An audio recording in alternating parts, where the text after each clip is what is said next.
یہودیوں نے مسلمانوں سے کہا تھا کہ بیت المقدس ہمارا قبلہ ہے اور کعبے سے افضل ہے، اور کعبے سے پہلے یہ تعمیر ہوا۔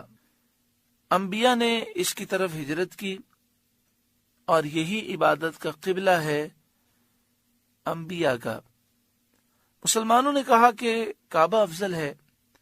اس پر یہ آیت کریمہ نازل ہوئی اور اس میں بتایا گیا کہ سب سے پہلا مکان جس کو اللہ تعالی نے عبادت اور فرما برداری کے لیے مقرر کیا، نماز کا قبلہ، حج اور طواف کی جگہ بنایا جس میں نیکیوں کے ثواب زیادہ ہوتے ہیں، وہ کعبہ معظمہ ہے جو شہر مکہ معظمہ میں واقع ہے۔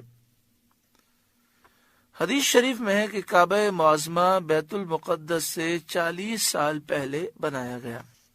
تو اس آیت کریمہ سے واضح ہوا کہ سب سے پہلے خانہ کعبہ کی تعمیر ہوئی اور اس کے 40 سال کے بعد بیت المقدس کی تعمیر ہوئی۔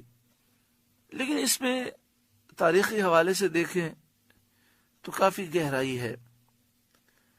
تاریخی حوالے سے دیکھیں تو یہ ہے کہ سب سے پہلے اللہ تبارک و تعالی نے فرشتوں کو نازل فرمایا اور فرشتوں نے خانہ کعبہ کی تعمیر کی۔ یہ خانہ کعبہ یاقوت کا تھا، فرشتے اس کے گرد طواف کرتے تھے۔ حضرت آدم علیہ السلام نے بھی اس کے گرد طواف کیا۔ پھر وہ خانہ کعبہ اٹھا لیا گیا اور اس کی جگہ پر حضرت آدم علیہ السلام نے خانہ کعبہ کی تعمیر کی۔ پھر آپ اور آپ کی اولاد یہاں پر طواف کرتے رہے، حج کرتے رہے۔ نوح علیہ السلام کے زمانے میں جب طوفان آیا تو خانہ کعبہ کو اٹھا لیا گیا۔ پھر اس کے بعد حضرت ابراہیم علیہ السلام نے اللہ کے حکم سے اس کی تعمیر فرمائی۔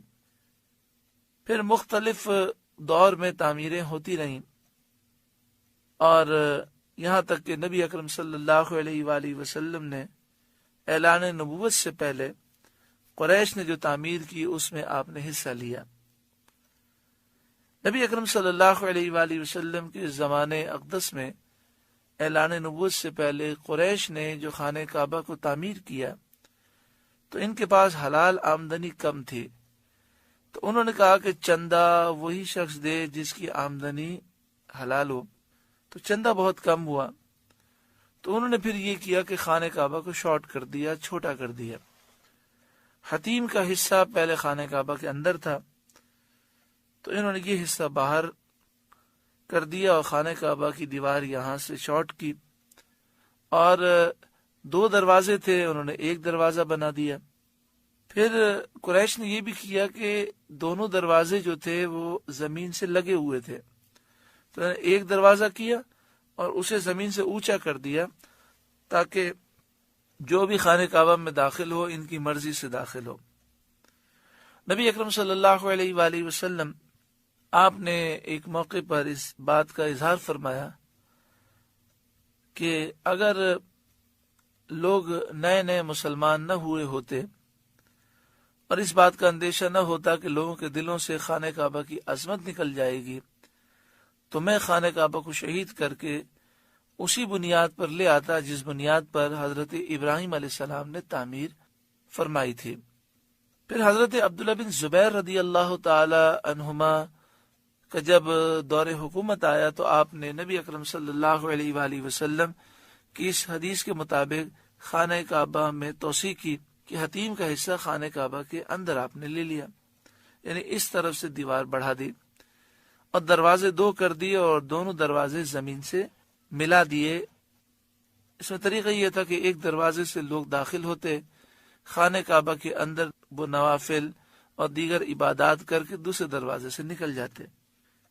پھر اس کے بعد عبد الملک بن مروان کے دور حکومت میں حجاج بن یوسف بڑا ظالم شخص تھا۔